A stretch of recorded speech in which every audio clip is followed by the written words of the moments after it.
morning and welcome to the NYC Love Kitchen Podcast. My name is Walter Sotelo. I'm the Executive Director of the NYC Love Kitchen. We are a soup kitchen, a pantry and mobile pantry here in New York City, serving for the past 37 years. We're here with Shahin Marjan, who is our Director of Mobile Pantries and Migrant and Asylum Outreach. Welcome, Shahin. How are you today? Hi, good morning. Thank you so much for having me. It's so glad to have you here with us. We both are in the process or engaged in helping families and migrants and asylum seekers here in New York City. And it's been a hot topic in the city and in our country. And it becomes more hotter, almost untouchable. But we have found a different take to this particular crisis and emergency. As a nonprofit here serving the vulnerable, the poor, single mothers, those that are homeless for the past 37 years, we are conditioned to respond to crises. But this was very unique. Am I correct on this? That's it was just absolutely. surprising to see how many people were coming to New York City. So how did this all happen? How did this begin as the New York City Love Kitchen began to engage in helping, feeding and mending lives with the bread of life? Yes, thank you so much for this question.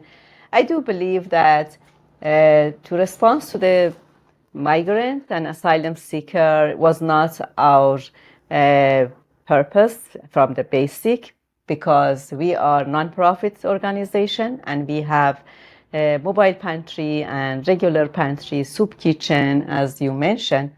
But then one of the responsibility of all nonprofit organization is to respond to the crisis.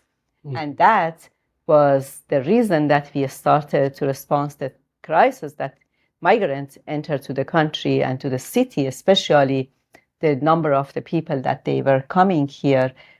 We were not prepared for them and they were not part of plan, but they were people and we love people and we want to show that they are welcome. That's why we just started to that project. And I believe that it went well. It was not only for one side. It was win-win for both sides because migrants, they got engaged. They received love and we received a lot of experience. Yes, I remembered we were having dinner together in Harlem in a home that regularly hosts anybody that wants to have a meal with somebody else, which is uncommon in our time. But it was such a display of love and acceptance, sharing a meal with I think it was over 20 people. And then I remember one particular person received a text and said, there is 800 families that arrived at a hotel in Staten Island that are migrants, asylum seekers. And I read the text and I said, I have to go see it. I drove the next day. Yes. And saw where they were, and I said, oh my goodness, they're so far away from community. How are they going to even realize that this is New York? For those of you that don't know New York City, there's over 300 square miles that make up New York City, 5 boroughs, over 8.5 million people that live here. And just coming into this multitude of mosaic or whatever you want to call it, melting pot, is very difficult. Can you imagine what they must have felt when they first arrived in this location? What do you think you experienced? How did you hear the families relating their story? What were the common words that they were sharing with you, with me? I believe that my background as a migrant was very useful for me, because even though that I didn't come this way and I came with the right way by visa and by everything, but still entering from two different locations and to the place that the weather is not same way, It's not the same. and the culture is not same, it was very painful by that moment, and you feel lost, you feel unknown, and you feel that a lot of question that comes to you and you don't know what you have to do. I used that experience and I felt these people that they are coming, they walk long way, they experience a lot of violation on their way, and they already are tired. They're tired. And when They they are. reach here, they feel this is the goal that they had, therefore they will be comfortable.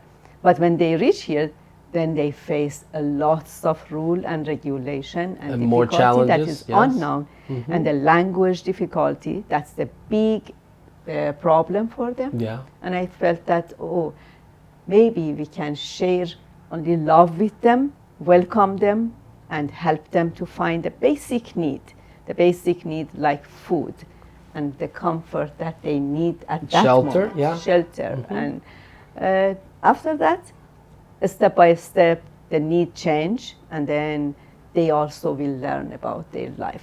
Yeah. So we were looking at a group of people that we had not known, and we showed ourselves human and friendly with them. And despite the fact that they are coming in without a particular legal precedent, many of them are coming and they're not sure if they're going to be able to prove their request for asylum or apply for that. And that's really not our responsibility. If they're here as New Yorkers, as people that love people, as the mandate of our organization, we're to feed the people that are hungry as long as we have resources. So we prepare meals that were culturally fitting. And if you remember, Shahin, when we showed up there, all of a sudden we started seeing volunteers from the community in Staten Island. And that was so wonderful that they were self-motivated by the example shown, and they engaged and took ownership. And remember, they were even caring for those families throughout the days that we were not there, because we were only going once Saturday during the week, and it was just a different process for us. We were displaced, right? We had to drive and take the trucks for an hour and a half to go from Upper Manhattan to Staten Island, which is the borough of New York, by the way. It is New York City. Staten Island is New York City. I validate you, Staten Island. You are amazing and wonderful. And how did you feel as the director of Mobile Pantries, having to go all the way to Staten Island to serve food, to provide clothing, to give little toys for the children, shoes, all those things? How did you feel as a person that is action-driven, service, and hospitable? How did you feel? I remember when we went there, that was big displacement, as you mentioned. As a nonprofit, our aims and objective was to stop displacement of the community.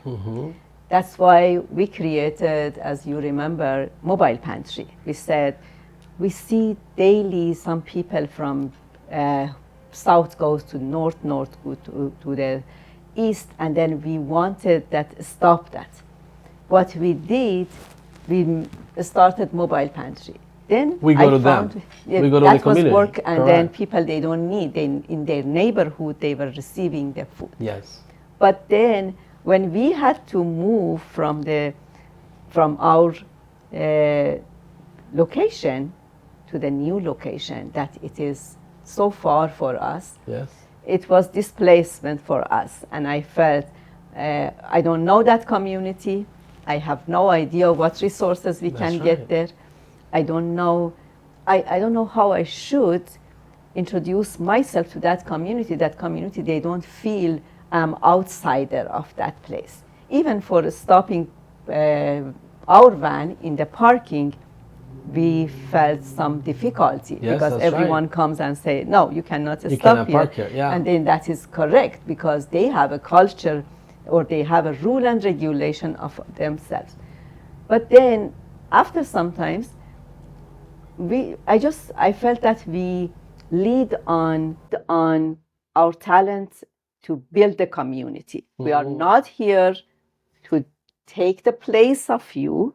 That's right. And I remember the story of the people that they moved to some land. It's the historical story, and it says the king tell them, give them some pot full of milk, and say, this is full.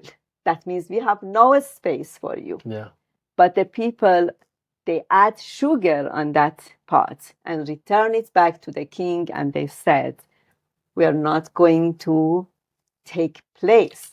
We are going to add flavor to the community. Ooh, I love that illustration. That I was the love that. story that I felt that, okay, we are not here to take a place. We are That's not right. going to just establish something for us. We are going to add flavor. And this community is here That's right. not to disturb you, not to scare you, but they are going to add the flavor That to the is so culture true. that exists. Then a lots of volunteers joined us. They started to take the ownership. They cook. They take the community to That's their correct. house. Yeah. Weekly, they visited them. And then we found every culture in that community, like Russian culture, Mexican culture, and all these people, we found that they are helping each other That's right. after some time. Yeah. It's so interesting you say they add flavor. And I think that you as a great cook, Iranian, and you cook amazing. Thank you. I love to eat. I love to enjoy good food. I'm sure you are listening and you love food. What an interesting analogy that when you look at a crisis and you respond to it with love, you're adding flavor. You're not trying to take over. You're not trying to be the one end to all solutions. We realize that as an organization here in New York City, as we serve, we are willing to move ourselves to the place wherever there is a situation that needs flavor. We add love. That's what we add. And I hope that as you listen to us, you're motivated to listen in your heart and you cook up more love. This world needs authentic love. It needs the forgiveness. It needs the encouragement that love brings. Thank you for listening to us today. You could follow us on YouTube, TikTok. You could go to our website at www.newyorkcitynyclovekitchen.com. We look forward to building the trust with you that you continue to be a listener and a participant. Thank you for joining us.